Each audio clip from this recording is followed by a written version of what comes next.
Yo, what is up guys? In today's video, I'm gonna be giving you tips and advice on Street Magic. Before we get into that, I just want to thank Skillshare for sponsoring today's video. For those of you who don't know Skillshare is an online learning community where millions of people come together to take the next step in their creative journey. It's really good for creative and curious people that want to take the next step in learning a new skill. Skillshare offers creative classes for the real life and all the circumstances that come with it. Since this is a tough time, a lot of people are anxious and stuck at home. You can explore your creativity and settle your mind with the creative classes that Skillshare offers. Spontaneous acts of creativity might break up that routine of being stuck inside and let your mind roam and not be so bored. Since I've had time to kill, I've been checking out one of the classes on Skillshare called Video on a Budget: Prepare for Your Shoot Without Breaking the Bank by Christopher Rhodes. I like looking at these videos, as you can tell from the other ones. I like looking at filmmaking videos because I can always take something away and add it to my YouTube, try to make my videos a little bit better. And this guy really tells you a lot. He tells you, how to get creative treatment of your project, spot a great location, use natural light and existing setup to your benefit, which is all stuff I like to look into when I'm trying to make a nice YouTube video. Get that B-roll and get those nice shots. Guys, and the best thing about Skillshare is it's less than $10 a month for an annual subscription. And with that, you get premium access to every class that they have on the website. There's illustration, graphic design, music, and art. So many things, guys, that you can look into and kill the time if you're bored. So the first 1,000 of my subscribers that click the link in the description taking you to Skillshare will get 2 months premium access to everything they offer. So you get access to all those classes I just told you free for 2 months, guys. That is crazy. We don't know how long this is gonna last, so you'll definitely keep your mind busy, and all these creative things will hopefully help you, get through it. So that's it, guys. Let's get into the video. In this video, since I can't go out and do Street Magic, I figured I'd make a video about Street Magic. Because a lot of people DM me, comment me, message me, email me, how to do Street Magic, how to start, some tips, advice, things they're scared of. So I figured I'd make a video on my top 4, top advice for people that want to go out. Things that I've done, over hundreds and hundreds of performances on the street that I've come across, learned to adapt.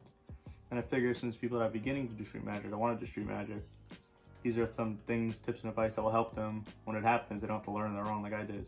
They have that curve where they can see, oh, okay, this is happening. This is what I can do. Some of these tips are really small, and some of them are, bigger, but I guess you be the judge. These are all my opinions. These are all my personal, things I've learned through doing Street Magic.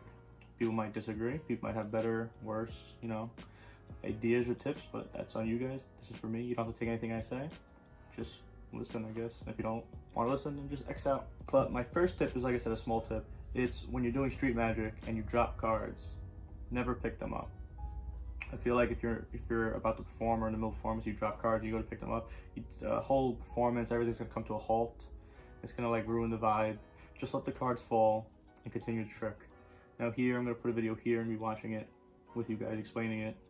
But here's a little performance. Okay, what's your name? So yeah. Abdul. Abdul, just reach So in and Abdul just grab is a going to key. pick Okay, card. This one, take. Obviously. Don't show me. Show the camera.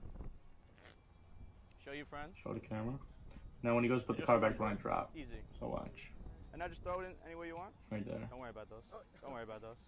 Look at this. I shuffle the cards.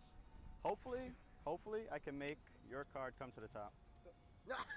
So that's it, guys. I'm not going to show the whole. All these videos I'm going to show you, I'm going to put them in the order in the description, the link, so you can watch the full videos if you want.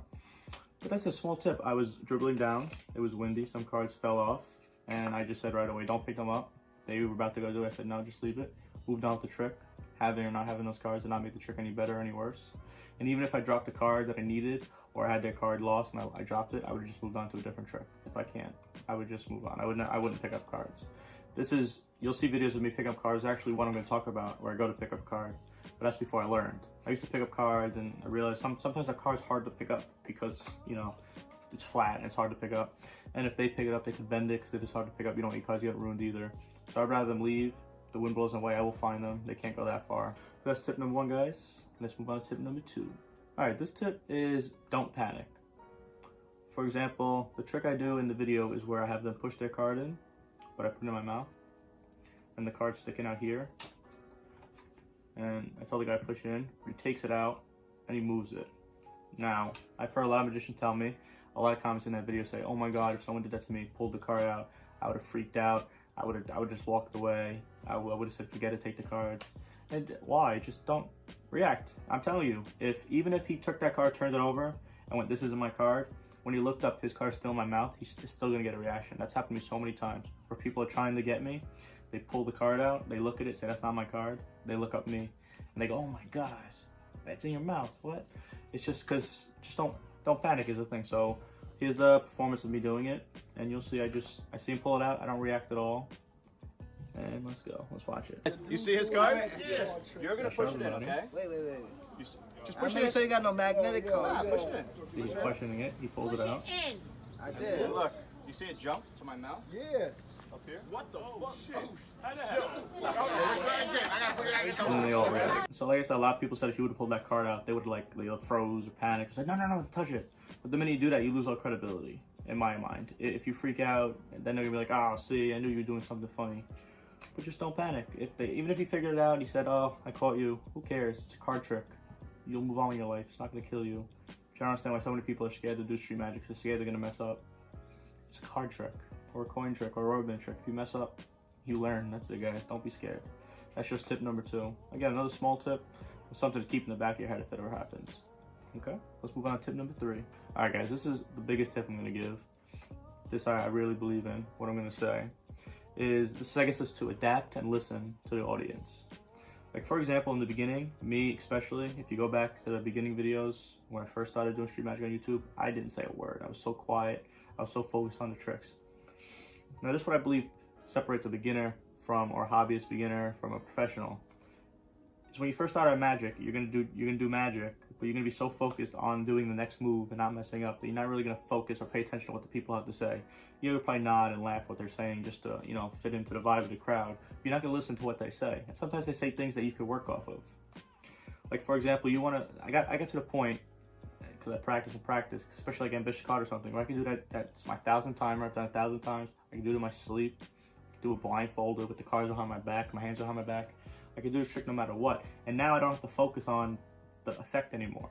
I can focus on the personality, me talking to the people, me listening to what the people have to say, and just more of a connection. Because if you're just into the cards, you're not saying nothing, there's gonna be no connection. They're not really gonna care. So, for example, here, since I was aware, because I do these tricks all the time, the tricks I do, people say, "Why do you do the same tricks over and over again?" Because I'd rather master 10 tricks and do them perfectly than do 1,000 tricks terribly. So that's just the way I do it. For those of you who keep asking, if you see this, that is the reason. So now let's watch this, where I adapt, I listen to what he says, and it makes this trick so much stronger. I forgot what trick I was gonna do. I was probably gonna do the trick where it's wrong to right. It's wrong, then in there, I just snap, it turns right. But since he said something, I'll let you see what he says. It's like, okay, I'll do that. And now, whatever the mess up I did by dropping the card, it made the trick so much better because I listened to what he had to say. And yes, I do drop a card in this video, and I go to pick it up. But obviously, I didn't learn yet. I was still learning, and now I never pick up cards. So let's get into the video so you guys can see. This is crazy. All right, now look at this. This is what we're gonna do. All right. Don't worry about it. Don't worry. Don't worry about it. It's gonna be the card on the floor. I swear to God. I swear to God. Now look at this. Nah, if you make that So card it's to be picking on a the card. floor, you the And another motherfucking card man. falls. Do this. Look, hold it up. All right, I gotta see this. If you Look. make that on the floor I'm right gonna now. look at it, okay? Don't matter. So now see, I drop it. I go to pick it up, but he's like, "Oh, that's the card. That's the card. I know it." In my head, I'm like, if I pick that up and put it in the deck, I just ruined the great effect. Now I obviously can double lift. So now there's a card on the floor face down. We don't know what it is. He just picked the card, lost it. All I gotta do is just build it up to something great, because he said if that's the card, he's gonna go crazy. He's gonna get a crazy reaction. So I wanted to see what happened. But look, So, Ace of Spades.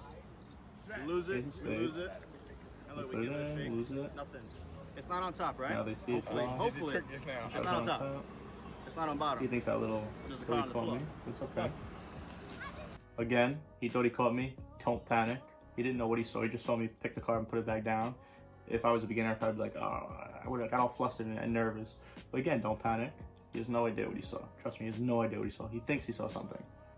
But now I showed him the cards on top. I'm going to pick up the card that fell. You wanted Like to be he his said. card? What was your card? Ace. Nah. And just like that, both of their minds blown. Now both of their minds are blown because that's an effect that they wanted. They wanted that effect to happen.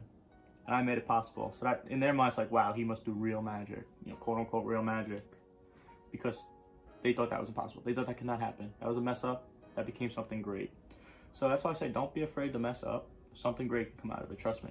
And now the last tip, tip 4, is being in control, or we call it crowd control. Now there's a million different versions of crowd control, telling people to do this and do this.